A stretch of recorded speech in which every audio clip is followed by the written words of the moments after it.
ሕብረተሰብ ንሕርሻ ዝግልገለሉ ናውቲ መሳርዕ ዝጠምር ከርፈስ ዝሰርሕ ዝጎደመ ማሕረሻ ዘብልሕ ኣዴታትን ጎራዙን ዝስለምኦ ወርቅን ብሩርን ኣብያተ ክርስቲያናት ካህናትን ዝግልገሉሉ መሳቕልን ንዋየ ቅዱሳትን ዝሰርሕ ኣብዚ ዛንታ እዚ ኣጋዚ ተባሂሉ ዝተሰመየ ፍሉይ ጥበብ ዝተዓደለ ሰብ ቡዳን ጠቢብን ኢኻ ብዝብል ከቢድ ግፍዒ ከም ዝወረዶ ይገልጽ። ሓደ መዓልቲ 4 መንእሰያት ቡዳ ኢኻ ብምባል ኣብ መንገዲ ከቲሮም ኣጋፊዖም ቀጥቂጦም ንብረቱ ዘሚቶም ሞይቱ ኢሎም ገዲፎም ኸይዶም ሕጂ ደቁ ኣብ ቤት ትምህርቲ ዝቐርቦም ስኢኖም ምስ ተወገኑ ካብ ዓዲ ተፈናቂሉ ኣብ እንዳ ሰብ ተጸጊዑ ይርከብ። ኣብዚ እዋን እዚ ኣብ ትግራይ ብዙሕ ሰብ ብሰንኪ ኩናትን ኣጋጢሙ ዘሎ ድርቅን ኣብ ፍቓድኡ ተመዛቢሉ እዩ። ሃገሩ ገዲፉ ናብ ሱዳን ዝተሰደደ ክሳብ ሕጂ ኣብ ማዕስከራት ኮይኑ ዝሓሸ ግዜ ዝጽበ ውሑድ ኣይኮነን። ኣጋዚ ግን በዚ ጸገም እዚ ዘይኮነ ድሑር ባህሊ ብዝሰረፆ ኣተሓሳስባ ቡዳ ኢኻ ብዝብል ጸለመን ግፍዕን ካብ ዓዲ ተፈናቂሉ ዘሎ ኣጋዚ ከምዚ ክብል መረሮት ይገልጽ። ኣነ ሕብረተሰብ ከም ስልማት ዝግልገለሉ ወርቅን ብሩርን ንሕርሻ ዘድልዮ መሳርሒ ከርፈስን ማሕረሽን እየ ዘፍሪ ነይረ። ሓፂን ስለ እንቐጥቅጥ ግን ጠቢብ ኢኻ ቡዳ ኢኻ እናተባሃልና ኣነን ደቀይን ትሕቲ ሰብ ሰፊርና። ሕዚ ካብ መንበር ቦታይ ለቂቐ ገዛይ ፈሪሱ መሬተይ ሓዲገ ኣብ ጥሜትን ቁርን እነብር ኣለኹ። ድሕሪ ኩናት ኣብ ዘላ ትግራይ ከም መርዓ ትሕቲ ዕድመ ርኹስ መንፈስ ንሰብ ቀጥቂጥካ ይወፅእ ብዝብል ዝፍጸም ማሕረምቲ ካብኡ ዝሰገረ ድማ ቡዳታት ሰብ ይበልዑ ኣለዉ ብዝብል ጸለመ ሰዓሪሩ ኣሎ። እዚ ንድሕንነቱ ኣታ ጋዝ ተባሂሉ ዝጽዋዕ ዘሎ ውልቀ ሰብ ካብ 2011 ዓ.ም ጀሚሩ ቡዳ ኢኻ ብዝብል ተደጋጋሚ ክስተታት ኣብ ወረዳ እንዳርታ ኣብ ነብሱን ስድሩን ከቢድ ግፍዒ ዝበጽሖ ኣላይ ስድራ እዩ። ብዙሕ ወጻኢ ክበጽሖም ጸኒሑ።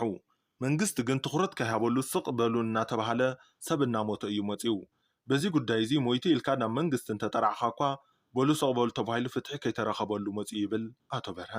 ኣቶ በርሀ ስልኪ ክንድውለሉ ከለና ኣብ ወራዳ ሕንጣሎ ጣብያ ሕንጣሎ ቡዳታት ይኹም ብዝብል ግፍዒ ናይ ዝበጽሖም ግዳያት ሒዙ ኣብ ቤት ፍርዲ ኢደ ጥበበኛታት ብሰንኪ እቲ ኣብ ልዕልዮም ዝበጽሕ ግፍዒ ጸለመን ጸርፍን ካብ ሙማት ነዚ ስራሕ ገዲፎም ናብ ካልእ ዓውድታት ክዋፈሩ ክግደዱ ከለዉ ካልኦት ድማ መንነቶም ሓቢኦም ዝነብሩ ምህላዎም ይግለጽ። እዚ ዓይነት ጸለመን ጠቐነን ዕድመን ጾታና ይፈልን። ንኣብነት ኣብ እንትጮ ከቢድ ግፍዒ ዝበጽሓ ኣብ ሕክምና ትርከብ ጓል ኣንስተይቲ ኣላ። ኣብ ወረዳ ሕንጣሎ ቆልዑ ጠበብቲ ኢኹም ተባሂሎም ናብ ቃላይ እትዮም ቀቲሎምዎም እዮም። እቲ ነዚ ዝፍጽም ዘሎ ማሕበረሰብ ሓወይ ሓፍተይ በሊዕኻ ቀጢልካለይ ብዝብል እዩ። እቲ ዝበሃል ግን እዞም ኣባላት ማሕበረሰብ ኢደ ጥበበኛታት ንኻልኦት ሰባት ከጥቅዕ ዝኽእል ዝተፈለየ መንፈሳዊ ሓይሊ ኣለዎም ድዩ? ንኣቶ በርሀ ዘቕረብናሉ ሕቶ እዩ። ብፍጹም ሰብ ኩሉ ማዕረ እዩ። እንታይ ደኣ እቶም ኢደ ጥበበኛታት ጽዒሮም ደኺሞም ዝበልዑ ስለ ዝኾኑ ቅን እዩ። እቲ ከምዚ ዝብል ሓደ ናብ ኣራዊት ዝተቐየረ ሰብ ኣምጻለይ እንተኢልካዮ ኣያምጻልከን ይበሃል እዩ ይዝብለካ ብምባል ነቲ ክስታት ይምግቶ። ከባቢታት ዝተበተነ ኣሰፋፍራ ከም ዘለዎም የርድእ። ኣብ ጫካ ወይ ንሕርሻ ምቹእ ኣብ ዘይኮነ ወይ ጸድፊ ኣብ ዝበዝሖ ከባቢታት እዮም ዝነብሩ። እዚ ድማ ሓደ ኮይኖም ብዛዕባ ጉዳዮም ከይምግቱ ይዓግቶም እዩ። መሬት ስለ ዘይውንኑ ኣይሓርሱን እዮም። ስለዚ ህይወቶም ብኢደ ጥበብ ሰሪሖም ዘፍርይዎ እዮም ዝነባበሩ። ስለ ዝኾነ ኣብ ዕዳጋ ትምህርትን ካልእን ማዕረ ተባፅሕነት ንከይህልዎም ጸገማት ፈጢሩ እዩ ብምባል ዶክተር ኣድማስ የርድእ። እዞም ኢደ ጥበበኛታት ዘፍርይዎም ምህርትታት ዝጥቀም ዝነበረ ሕብረተሰብ ሕጂ ኣብ ገዛ ዝጥቀመሎም ነገራት ብዘመናዊ ናውትታት ይትክኡ ብምህላዎም ንልዑል ቁጠባዊ ተነጽሎ ይቃልዑ ኣለዉ። እቲ ካልእ ማሕበራዊ ተነጽሎ ኮይኑ እዚኦም ምስ ሓረስታይ ክፋል ወይ ካልእ ክዋሰቡ ዘይምኽኣሎም እቲ ማሕበራዊ ርክብ ከም ዝልሕልሕ እቲ ምሁር ይገልጽ። ይትረፍ ኣብ መቓብር ቦታ ኣስከሬኖም ምስ ካልእ ብሓባር ዘይቐበረሉ ኣጋጣሚታት ኣሎ። ኣብ ዕቁብ ዘለዎም ተሳትፎ ኣዝዩ ድርት ብምዃኑ እቲ ተነጽሎ ልዑል ክኸውን ዝገብርዎ እዮም። ብኻልእ ወገን እዚ ምስ ሃይማኖት እውን ዝተተሓዘ እዩ ዝብል ኣድማሱ እዞም ኢደ ጥበበኛታት ዝተዋሃቦም ስቴሪዮታይፕ ኣሎ። ጽሩያት ኣይኮኑን፣ ብሃይማኖት ብልዓን ኣይትብልዓን ዝተባሃሉ መግብታት ይበልዑ እዮም ይብሉ።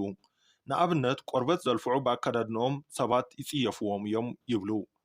ስለዚ ኣብቲ ኣብ ልዕሊኦም ዝበጽሕ መጥቃዕትታት ብባህልን ሃይማኖትን ሰረጽ ኣተሓሳስባ ዘበግሶ ምዃኑን ኣብ ሓደ ቦታ ዘይምንባሮምን ንመጥቃዕቲ ከም ዘቃልዖምን እቲ ምሁር ኣረዲኡ።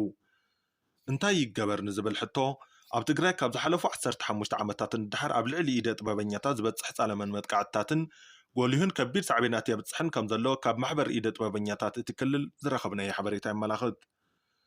ሰባት ንዓመታት ዘፍረይዎ ንብረትን ጥሪትን ራሕሪሖም ይመዛበሉ ምህላዮም ሻቅሎት ከም ዝፈጠረሉ ኣቶ በርሀ ይዛረብ። ሕብረተሰብ ኣይኮነን ከምቲ ዝነበሮ ጥበበኛ ኮይኑ በዓል ሃብትን ንብረትን ክኸውን ናብ ድኽነት ኣትዩ ዝበልዖን ዝሰትዮን ስኢኑ ዝነብረሉ ከባቢ ስኢኑ ኣብ ሽግር ኣብ ጸበባን መከራን እዩ ዘሎ። መንግስቲ ህይወቶም ክመርሑን ድሕነቶም ከም ዝሕሎን ክገብር ኣለዎ። ግን ድሕነት ዜጋታት ኣይሕለን ዘሎ ክብል ይገልጽ። ተስፋይ ድማ እቶም ድሕራት እምነታት ኣብታ ቤተ ክርስቲያንን መነባብሮ እቲ ማሕበረሰብን ከቢድ ኪሳራ ከም ዘውረደ ይኣምኑ። እምነትና ጽኑዕ ከይከውን ኣላሕሊሖምዎ እዮም። ብዙሕ ደም ኣፋሲሱ እዩ። ደም ብዝፈሰሰ ቁጥር ድማ ማሕበራዊ መስተጋብርና እናላሕልሐ ብናይ ጸላኢ ዓይኒ ክንጠማመጥ ገይሩና እዩ።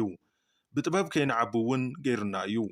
ፍልይ ዝበለ መሕረሲ፣ መዕጸዲ፣ እኽሊ መዝበጥ እኮ ክንፈላሰፍ ምኽኣልና ነርና። ማሕበረሰብና ብቐሊሉ እናተዓሸወ ናይ ውሕዳት መህፍተሚ ኮይኑ እዩ ይብሉ። ኣብ ዝኾነ እዋን ፖለቲካዊ ለውጢ ክመጽእ እንከሎ ሓለዋ ዝህብ ኣካል ድኹም ስለ ዝኸውን ኣቐዲሞም ጥቃት ዝበጽሖም እዞም ክፋላት ማሕበረሰብ ምዃኖም ምሁር ስነ-ሰብ ኣድማስ ኣበበ ይገልጽ። ቅድሚ 4 ዓመት ፖለቲካዊ ለውጢ ምስ መጸ ኣብ ሓደ ከባቢ ደቡብ ንውሕድ ሓለዋ ዝህብ መንግስቲ ወዲቑ እዩ። ቡዳ ካብ ምድረ ገጽ ከነጥፍእ ኢና ዝብል ጉጅለ ተላዒሉ። ለውጢ ክመጽእ እንከሎ እቲ ሕብረተሰብ ዝያዳ ትኹረቱ ናብ ሃይማኖት ወይ ፖለቲካ እዩ ዘዘንብል። እቶም ኣብ ታሕቲ ዘለዉ ግዳያት ዝኾኑሉ ምኽንያት ከዓ ሕጊ እናላሕልሐ ምምፁ ይመስለኒ ይብል። ወሲኹ ድማ ኩነታት ጥሜት መፈናቐል እናበዝሐ ይመጽእ ምህላው ዓቅሚ መንግስቲ ክደክም እንከሎ ኣብ ልዕሊ ከምዚኦም ዝበሉ ክፋላታት ሕብረተሰብ ዝበጽሕ በደል እናወሰኸ ክኸይድ ከም ዝገብሮ ይሕብር። ናይ መንበረ ሰላማ ነቲ ኣብ ልዕሊ ኢደ ጥበበኛታት ትግራይ ዝበጽሕ ዘሎ ኣለዎ ዝኹንን ውሳነ ከም ዘሕለፈ ንብሩዕር ተስፋይ ተዛሪቦም። ብሃይማኖታዊ ዓይኒ እንትረአ ትኽክል ስለ ዘይኮነ መንግስቲ እውን ነዚ ዝምልከቶ ናይ ጸጥታ ኣካል ክሕግዝ ሰፊሕ ትምህርቲ ወንጌል ክወሃበሉ ንሳቶም ድባ ናብ መረበቶም ተመሊሶም ኣብ ዝመስሎም ቦታ ብሰላም ክነብሩ ንኣገልግሎት ቤተ ክርስቲያን እውን ከይኸልኸሉ ክነምህር ናብ ኩሉ ደብዳቤ ተበቲኑ እዩ ኢሎም።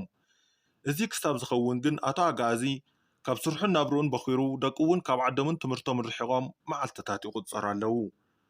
ወደይ ናብ ትምህርቲ ክሰዶ ከለኹ ንሓደ ጎረቤተይ ቤዛኻ እንደ ወደይ ኢልካ ከም ዝግብኦ ኢለ ሕዛ ጀሚሮ እየ ኣለኹ። ደቀይ ተማሂሮም ከዓ ናይ ኣተሓሳስባ ለውጢ ክመጽእ ዝኽእሉ መራሕቲ ክኾኑለ እየ ዝምነ ብምባል ብተስፋ ይነብር።